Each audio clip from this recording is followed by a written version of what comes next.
皆さんこんにちは、うつベンチです。今回はベンチプレスマックス重量を伸ばすには何にお金をかけるべきというお話をしたいと思います。ベンチプレスを頑張っているけど何にお金をかければ効果的に重量を伸ばせるのかわからない、たくさんの情報が溢れていてどれが本当に自分にとって必要なのか迷ってしまうこともありますよね。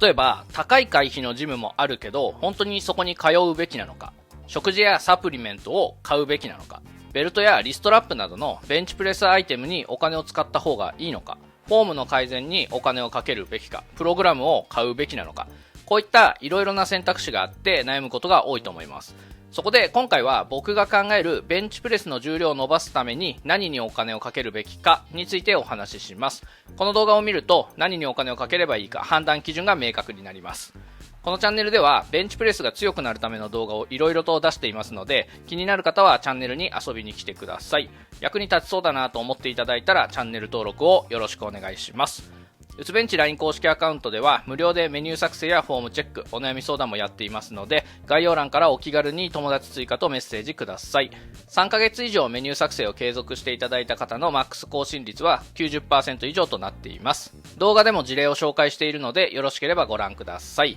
あとは質問リストとだけメッセージを送っていただき、その中からまたメッセージを送っていただけるといろいろと学べるようにもなっているので、よければ遊びに来てください。では早速1位からいきたいと思います。1位はジム、器具などのトレーニング環境です。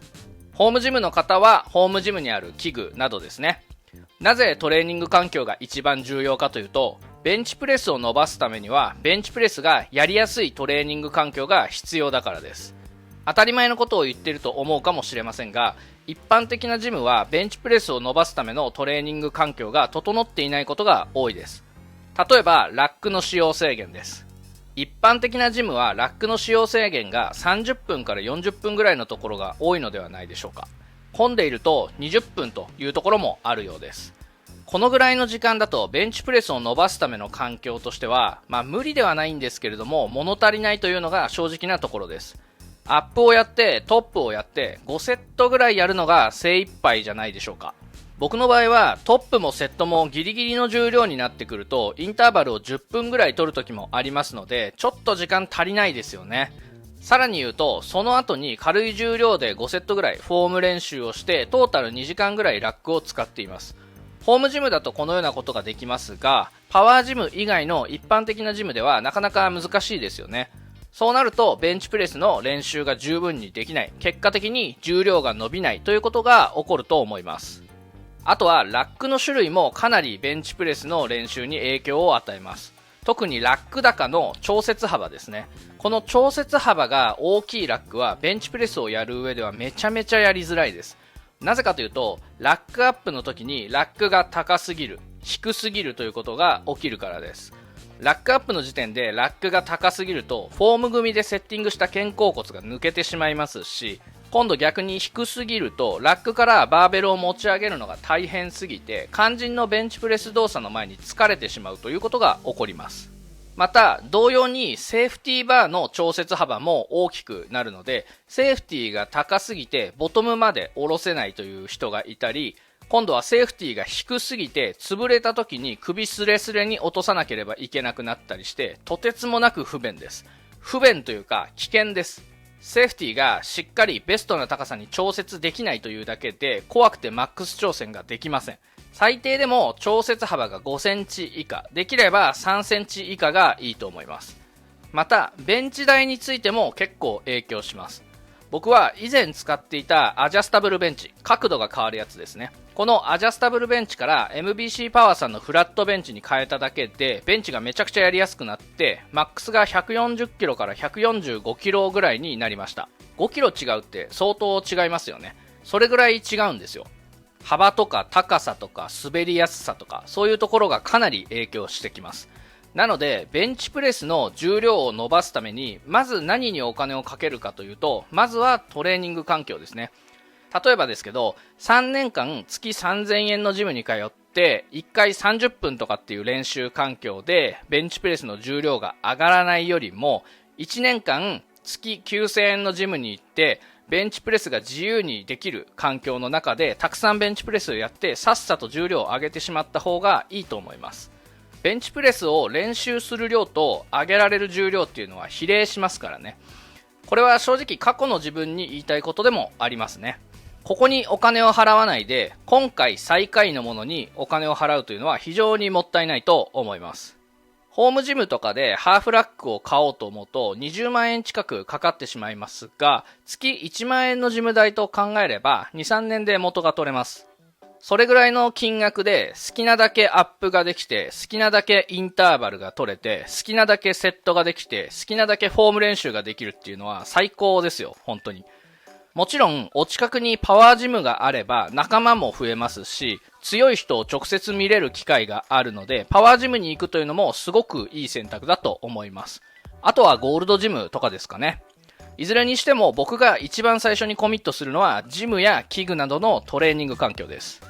続いて2位ですね。これはパーソナルトレーニングやフォーム、セットなどのトレーニング情報です。トレーニングの勉強代と言い換えてもいいと思います。つまり人に教えてもらうとかプログラムを買うっていうことですね。特に初心者の方は重要だと思います。初心者の方でパーソナルとかって行かれますかってお聞きすると、もう少しできるようになったらパーソナルに行こうと思いますっていう話を聞くんですけど、この気持ちっていうのはすごくわかります。僕もそう思ってました。ですがこれは逆ですね。始めたてこそパーソナルトレーニングに行った方がいいです。右も左もわからないから申し訳ないとか恥ずかしいと思う方がいらっしゃるかもしれませんが、やったことがないものをできないというのは当たり前ですね。生地独学で始めてしまって変な癖がついた状態でパーソナルを受けると修正するのに時間がかかります。ベンチを始めたてでまっさらな状態でパーソナルトレーニングを受けて3ヶ月ぐらいで基礎を教わってしっかり練習すればその後の上達は早いです。なぜこう思うのかというと、僕の原体験があって、僕はベンチプレスを始めて1年半独学でやって半年で100キロ上がったんですが、その後重量がどうも伸びなくなってしまったので、ベンチプレス世界チャンピオンの児玉さんにメニュー作成やフォームチェックのご指導をお願いしました。そこから1年間で40キロ、重量にすると110キロから150キロまで伸びたんですよね。この間ずっと児玉さんに教えていただいてたわけではないんですけれども、ご指導いただいてたことを自分なりに理解して応用していくことで重量が伸びたと思っています。ここで何が起きたかっていうと、正しい知識を勉強したっていうことなんですよ。そこまでは独学でバラバラの情報を取り入れていたのをプロにしっかり教わって自分で体系的にまとめていったということで重量が伸びたと思っています。こういった経験からも指導を受けるとかフォームやセットについて学ぶために投資するというのはベンチプレスの上達の上で非常に重要だと思ってます。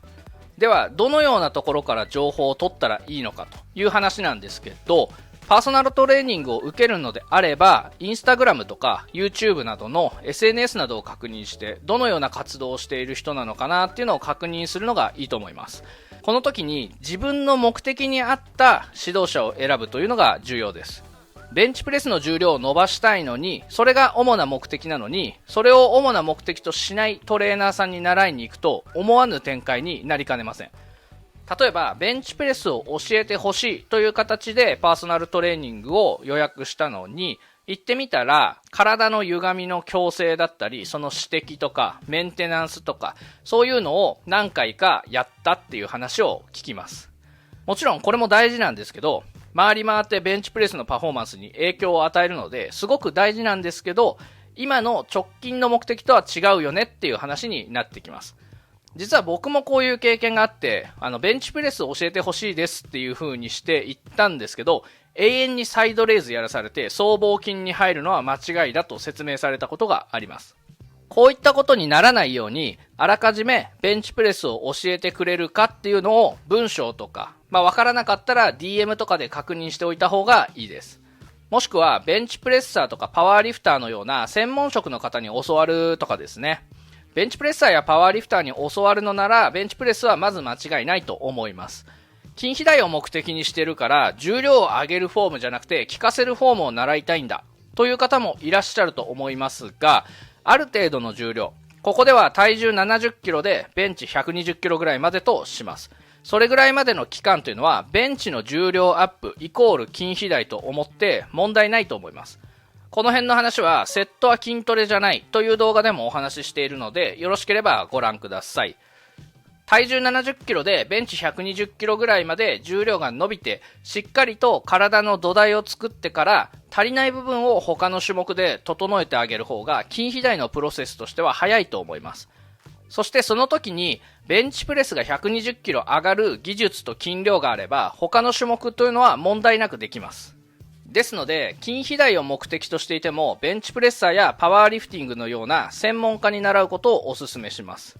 具体的に言うとケーズジムの児玉大樹さん、 BAD ボディアートデザインの鈴木祐介さん、ノーリミッツの御土手大輔さんなど他にもたくさんいらっしゃるんですが、今の時代はこういった世界チャンピオンのパーソナルトレーニングやオンラインパーソナルというのを受けられる時代ですので、超一流の方に教わらないというのはもったいないと思います。3位は食事です。はじめにお断りしますが、普通の食事はちゃんと食べてください。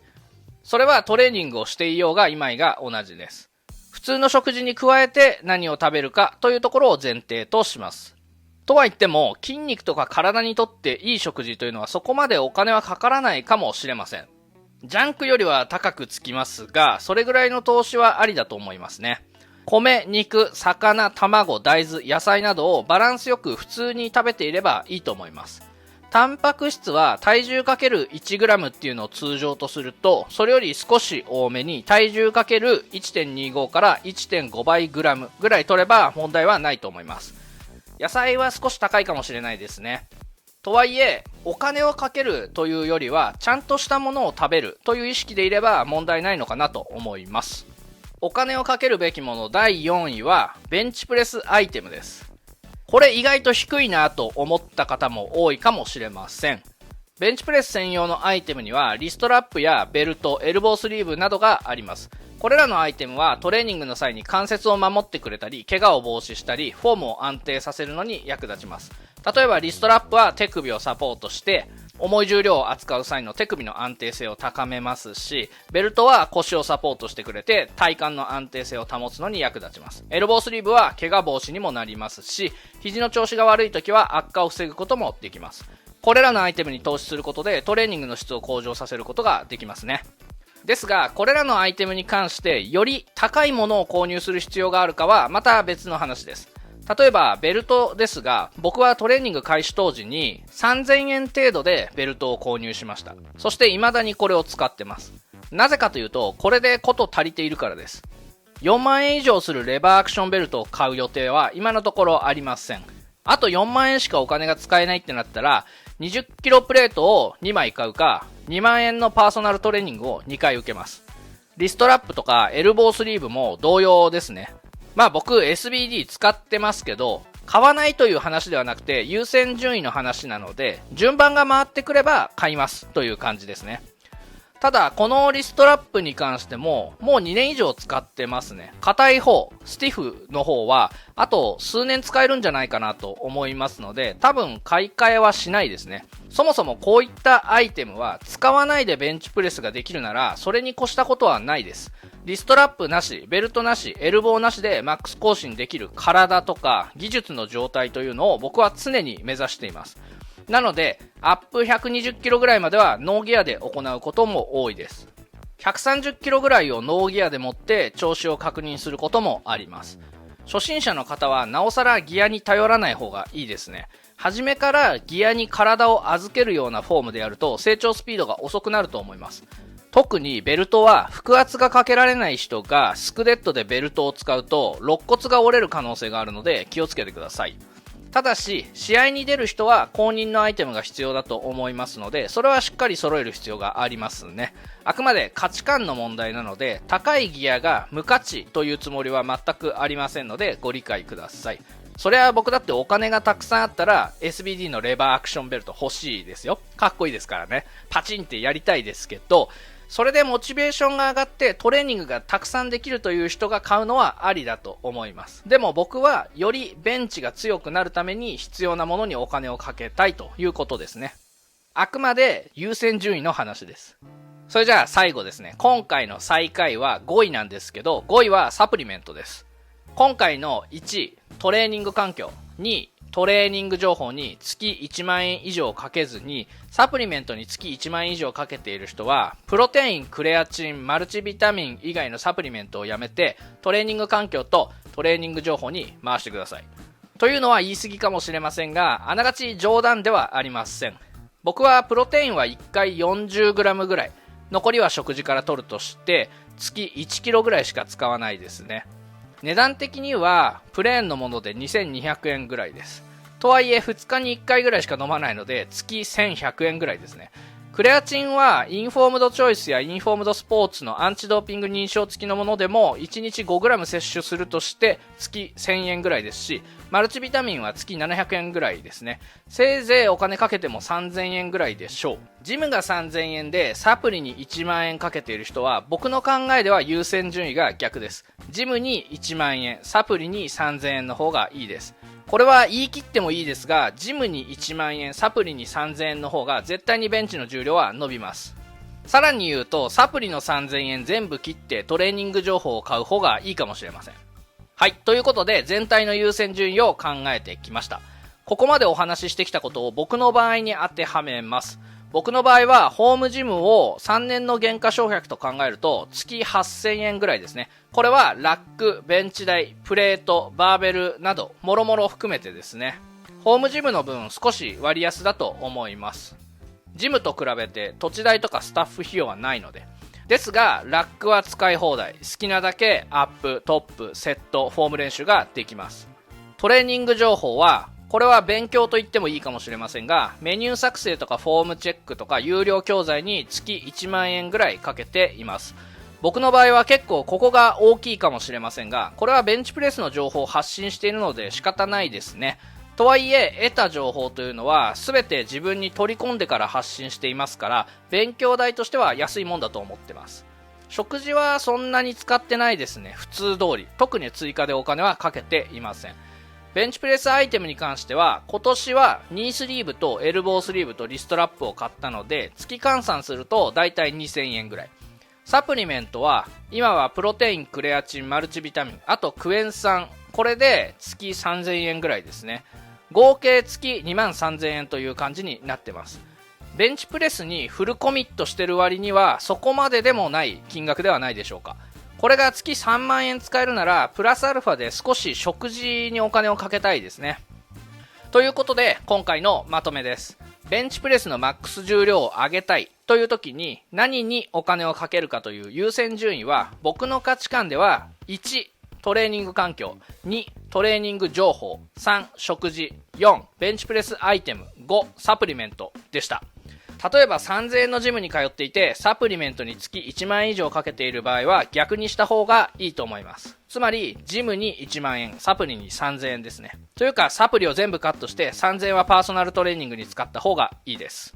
今は世界チャンピオン、日本チャンピオンの方にオンラインパーソナルも受けれる時代ですので、超一流の技術や知識を学べる機会を逃すのは非常にもったいないと思います。はい、ということで今回は以上です。このチャンネルではベンチプレスが強くなるための動画をいろいろと出していますので、気になる方はチャンネルに遊びに来てください。役に立ちそうだなと思ったらチャンネル登録をよろしくお願いします。うつベンチ LINE 公式アカウントでは無料でメニュー作成やフォームチェック、お悩み相談もやっていますので、概要欄からお気軽に友達追加とメッセージください。3ヶ月以上継続していただいた方のマックス更新率は 90% 以上となっています。動画でも事例を紹介しているのでよろしければご覧ください。あと最近ですね、質問リストとだけメッセージを送っていただいて、その中からメッセージをまた送ると色々と学べるようになっているので、よろしければこちらも遊びに来てください。これからもベンチプレス頑張りましょう。それではまた次回。